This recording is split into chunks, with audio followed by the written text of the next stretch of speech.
सैफ अली खान चोर से तो बच गए, अस्पताल से भी सही सलामत वापस आ गए, लेकिन अब एक और मुश्किल में फंस गए।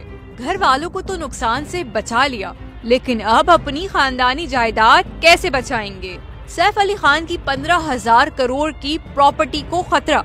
खानदानी प्रॉपर्टी पर हुकूमत करने वाली है कब्जा, लेकिन ये मामला क्या है?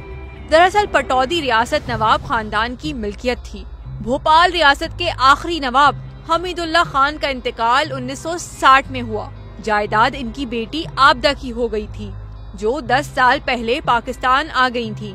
आबदा सुल्तान साबिक पाकिस्तानी सिफारतकार शहरियार खान की वालदा थी, जो भारत से प्राइवेट जहाज उड़ाकर अपने बेटे के साथ सिर्फ 2 सूटकेस लेकर पाकिस्तान आ गई थी।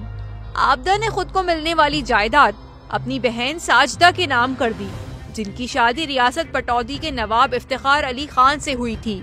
साजदा खान भारतीय टेस्ट कप्तान मंसूर अली खान पटौदी की वालदा और भारतीय अदाकार सैफ अली खान की दादी थीं। साल 2015 में मध्य प्रदेश हुकूमत ने भोपाल में नवाब हमीदुल्लाह खान की इसी जायदाद को एनिमी प्रॉपर्टी मानते हुए तहवील में लेने का नोटिस जारी किया। एनिमी प्रॉपर्टी एक्ट मरकजी हुकूमत को इन अफराद की मलकियत का दावा करने की इजाजत देता है जो तकसीम के बाद पाकिस्तान हिजरत कर गए थे।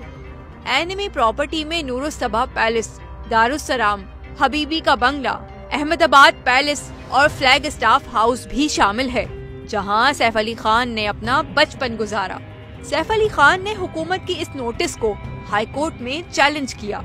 बॉलीवुड के छोटे नवाब ने दावा किया कि ये जायदाद एनिमी प्रॉपर्टी नहीं बल्कि इस पर उनका हक है, क्योंकि दादी साजदा के नाम प्रॉपर्टी होने के नाते उस प्रॉपर्टी के वारिस सैफ अली खान हैं। ये मामला 2015 से मध्य प्रदेश हाई कोर्ट में जेरे समाअत था।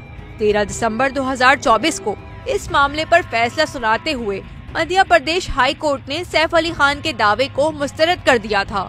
अब हालिया समाअत में कोर्ट ने सैफ अली खान और उनके घर वालों को इस केस को 30 दिन के लिए अपील ट्रिब्यूनल में चैलेंज करने का कहा है।